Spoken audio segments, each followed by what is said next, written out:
नमस्कार। राजस्थान की तमाम फटाफट खबरों में आपका स्वागत है। राजस्थान की खबरों के लिए आपसे निवेदन की यदि आपने हमारे चैनल को सब्सक्राइब नहीं किया तो कृपया करके राजस्थान की खबरों के लिए आपके अपने चैनल को सब्सक्राइब करना ना भूलें। आप सब्सक्राइब करते हैं तो हमें हिम्मत होती है सही और सच्ची खबरें आप तक पहुंचाने की, जो कई बार मीडिया के द्वारा दबाई जाती है।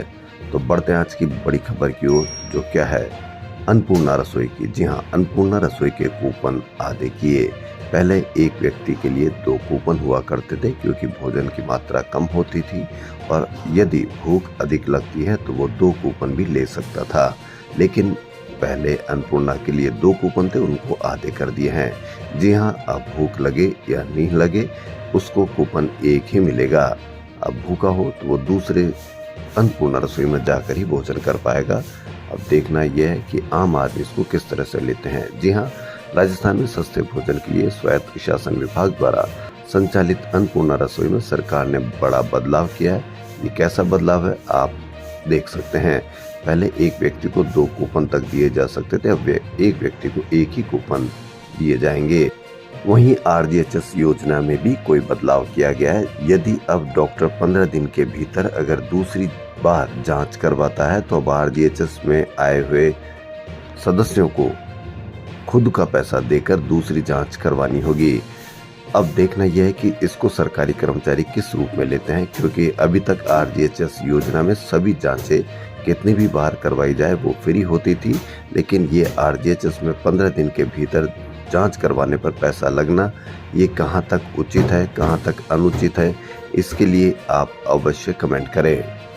वहीं 7 बार के विधायक देवी सिंह भाटी ने अपनी ही पार्टी के दिग्गज पूर्व नेता प्रतिपक्ष राजेंद्र राठौड़ को लेकर बड़ी टिप्पणी की। भाटी ने कहा कि राहुल कसवा का टिकट कटवाकर पूरा चुनाव कर दिया। राजस्थान में बीजेपी की हार को लेकर पार्टी के वरिष्ठ नेता भाटी ने निशाना साधा है।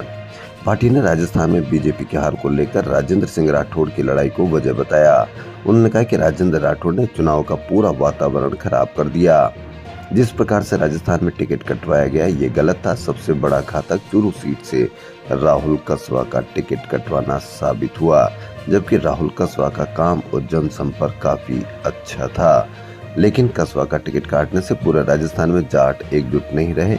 बीजेपी को जाट वोट का भारी नुकसान हुआ। भाटी ने कहा कि अगर राहुल कसवा का टिकट कटवाया नहीं होता तो बीजेपी को जीत मिलती। इसके साथ ही उन्होंने कहा कि हार के और भी कई कारण रहे हैं। यानी देवी सिंह भाटी ने पूरा का पूरा आरोप राजेंद्र सिंह राठौड़ को लगा दिया है। जयपुर में एक बार वापस बच्चे चोरी की घटना सामने। विधायकपुरी इलाके में गोपालबाड़ी बस्ती से सोमवार शाम को एक नशेड़ी ने घर के बाहर खेल रहे 3 साल के संगम को टॉफी का लालच देकर अपहरण कर लिया। सूचना मिलने पर मौके पर पहुंचे पुलिस अधिकारियों ने पूरे शहर में नाकाबंदी करवाई। हालांकि भगवान का शुक्र रहा कि बच्चा मिल गया, लेकिन आए दिन होने वाली घटनाओं से आम आदमी कितना भयभीत है इसको लेकर आप सोच सकते हैं। कांग्रेस सरकार में शुरू हुई आमजन को 100 यूनिट और किसानों को 2000 यूनिट फ्री बिजली योजना फिलहाल सरकार बंद नहीं करने जा रही है, क्योंकि ऐसी अफवाह थी कि हर योजना को रिव्यू करेगी तो हो सकता है कि 100 यूनिट और किसानों को 2000 यूनिट भी मिलना बंद हो जाए। लेकिन तमाम कयासों पर विराम लगाते हुए ऊर्जा मंत्री हीरालाल नागर ने सोमवार को कहा कि आमजन और किसानों से जुड़ी इस योजना को बंद तो नहीं करेंगे, पर इस पर मंथन जरूर होगा। अब मंथन कैसे होगा आप इस पर अवश्य कमेंट करें। हर साल दुनिया भर में LGBTQIA समुदाय जून में प्राइड मंथन का जश्न मनाता है। इस साल जयपुर में पहली बार मैंगो सुफ्ले प्रोडक्शंस वार्षिक महोत्सव रेनबो रैपसीडो मनाएगा। यह आयोजन 29 जून को रविंद्र मंच पर होगा। इसके तहत rainbow society of performing arts और स्थानीय समुदाय जैसे Q social, Jaipur queer women और स्पेक्ट्रम स्टोरीज के सहयोग से एक टपरी दास्तान कत्ल नाटक का मंचन किया जाएगा। यह जयपुर में क्वियर अभिव्यक्ति और क्वियर प्रतिभा को बढ़ावा देने के लिए पहली बार होगा। राजस्थान में भले ही प्री मानसून की बारिश शुरू हो गई हो, लेकिन गर्मी से राहत नहीं मिल रही। अब तक प्री मानसून की बारिश 57% तक कम हुई है, इसलिए लोग हीट वेव और गर्मी से परेशान है। सोमवार को भी राजस्थान के अधिकांश शहरों में तापमान में उछाल दर्ज किया गया। इस दौरान दिन के तापमान में 2 डिग्री तक की बढ़ोतरी दर्ज की गई। कई शहरों में तो लू का असर बरकरार रहा। सबसे अधिक तापमान गंगानगर में 46.2 डिग्री सेल्सियस दर्ज किया गया। साथ ही 9 शहरों में तापमान 44 डिग्री से ऊपर रहा। जयपुर में भी तापमान 0.9 डिग्री की बढ़ोतरी के साथ 43.4 डिग्री सेल्सियस पर पहुंच गया। लाखों छात्रों के भविष्य से जुड़ी नीट में गड़बड़ी की बातें सामने आई। 13 दिन बीत गए लेकिन केंद्रीय स्तर पर इसकी तह तक जाने के लिए कोई जांच शुरू नहीं हुई। जांच कैसे शुरू हो, हमारा अनुभव रहा है कि पिछले कई बार जांचें हुई, कौन दोषी निकला, कौन कैसे क्या हुआ, ये सबको पता है। दोषी कैसे तय होंगे, कैसे पता चलेगा, किस स्तर पर क्या धांधली हुई, किन सुधारों की जरूरत है, अभी तक इस पर कोई प्रारंभिक जांच शुरू नहीं हुई। राजस्थान विश्वविद्यालय का 33वां दीक्षांत समारोह बुधवार सुबह 11:30 बजे राज्यपाल और कुलाधिपति कलराज मिश्र की अध्यक्षता में राजस्थान इंटरनेशनल सेंटर के ऑडिटोरियम में होगा। विशिष्ट अतिथि उप मुख्यमंत्री प्रेमचंद बैरवा होंगे। यूजी और पीजी परीक्षाओं में सबसे ज्यादा अंक लाने वाले 126 विद्यार्थियों को गोल्ड मेडल और 467 शोधार्थियों को पीएचडी की उपाधि दी जाएगी। चिकित्सा विभाग राजस्थान के आला अधिकारियों के लेट लतीफी के चलते state allied and health care council का गठन नहीं होने का खामियाजा 30,000 फिजियोथेरेपिस्ट और ऑक्यूपेशनल थेरेपिस्ट को भुगतना पड़ रहा है।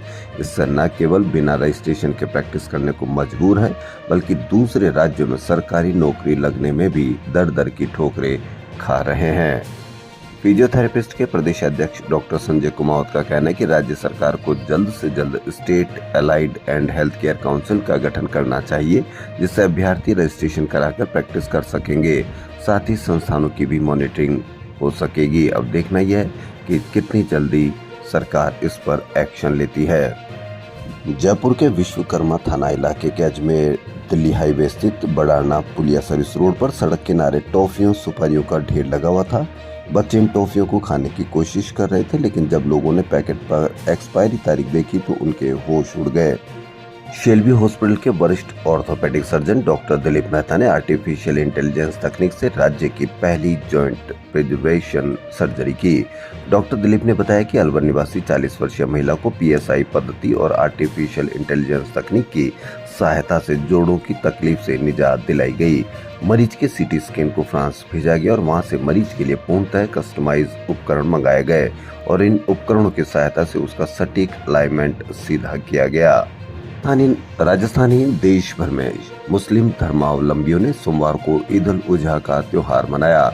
मुस्लिम धर्मगुरुओं ने समुदाय के लोगों को ईद उल अजहा की नमाज अदा करवाई।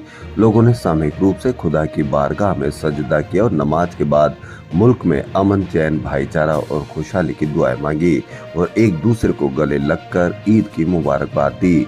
ईदगाह में ईद उल अजहा की नमाज अदा करने के बाद बकरों की कुर्बानी दी गई। ईदगाह और प्रमुख मस्जिदों के बाहर सुरक्षा के लिहाज से पुलिस प्रशासन भी अलर्ट रहा। ठिकाना मंदिर श्री राधा गोविंद देव जी में मंगलवार यानी आज निर्जला एकादशी मनाई जाएगी। सरस निकुंज में ठाकुर जी की भव्य झांकी सजाने के साथ ही महाआरती भी की जाएगी। ठाकुर जी के सामने शीतलता के लिए फव्वारे चलाए जाएंगे। वहीं मंदिर श्री सीताराम जी छोटी चौपड़ में श्री सीताराम जी महाराज की जल यात्रा और वन विहार की मनोहर झांकी सजाई जाएगी। राजस्थान के मुख्य सचिव सुधांशु पंत ने तीनों नए कानूनों को लेकर सोमवार को ईद की छुट्टी पर अधिकारियों को बुलाया। उन्होंने कहा कि अधिवक्ता तैयारी कर ले। शहर, गांव, हर स्कूल, कॉलेज और गांव तक तीनों कानूनों के फायदे समझाने हैं। सीएस की अध्यक्षता में सोमवार को सचिवालय में नए आपराधिक कानून के संबंध में बैठक हुई। राजस्थान से हल्दी घाटी का कण कण प्रताप के शौर्य, पराक्रम और बलिदान की कहानी कहता है। 18 जून 1576 में मेवाड़ के तत्कालीन राजा महाराणा प्रताप और मुगल सम्राट अकबर के सेनापति सवाई मानसिंह के बीच जबरदस्त युद्ध हुआ था। युद्ध में महाराणा प्रताप भी चारों तरफ से घिर गए। ऐसे संकट के समय उनके प्रिय घोड़े चेतक ने अपने प्राणों की परवाह किए बिना महाराणा प्रताप को युद्ध क्षेत्र से सुरक्षित निकालकर करीब 6 किलोमीटर दूर दुर्गम बरसाती नाले को पार कर उनकी जान बचाई थी। चेतक ने 22 फीट के नाले को पार कर कोड़ी इमली नामक जगह पर अपने प्राण दे दिए। महाराणा प्रताप ने अपने प्रिय अश्व को बलीचा में दफनाते हुए यहाँ शिव मंदिर की स्थापना की, जो आज भी चेतक समाधि के पास स्थित है। 18 जून 2024 को हल्दीघाटी युद्ध की 448वीं युद्ध तिथि पर स्वामी भक्त चेतक सहित सभी देशभक्तों को कोटि कोटि नमन। आम आदमी तो हनी ट्रैप में फंसता ही, वहीं एक बड़े अधिकारी यानी दौसा जिले में कार्यरत एक लिपिक युवती द्वारा अजमेर में नियुक्त एक जज को हनी ट्रैप के जाल में फंसकर 5 साल से ब्लैकमेल करने का मामला सामने आया है। इस मामले में जज ने अजमेर सिविल लाइंस थाने में FIR दर्ज करवाई है। पुलिस ने युवती समेत 7 लोगों के खिलाफ मुकदमा दर्ज किया है। महात्मा गांधी राजकीय इंग्लिश मीडियम स्कूलों में प्रवेश के लिए ऑनलाइन आवेदन करने वाले अभ्यर्थियों को लॉटरी के शेड्यूल को जारी कर दिया गया है। लॉटरी 18 जून यानी आज निकाली जाएगी। वहीं सरकार ने बड़ा निर्णय करते हुए अध्यापक भर्ती में महिलाओं के आरक्षण की सीमा 30% से बढ़ाकर 50% करने की मंजूरी दी है। इसके लिए अब राजस्थान पंचायती अधिनियम में संशोधन करना होगा। राजस्थान की खबरों फिलहाल इतना ही। यदि आपको राजस्थान की खबरें पसंद आ रही है तो आपके अपने चैनल को सब्सक्राइब करना ना भूलें। सब्सक्राइब करते हैं तो हमें हिम्मत होती है सही और सच्ची खबरें आप तक पहुंचाने की, जो आपके लिए हितकर है। धन्यवाद।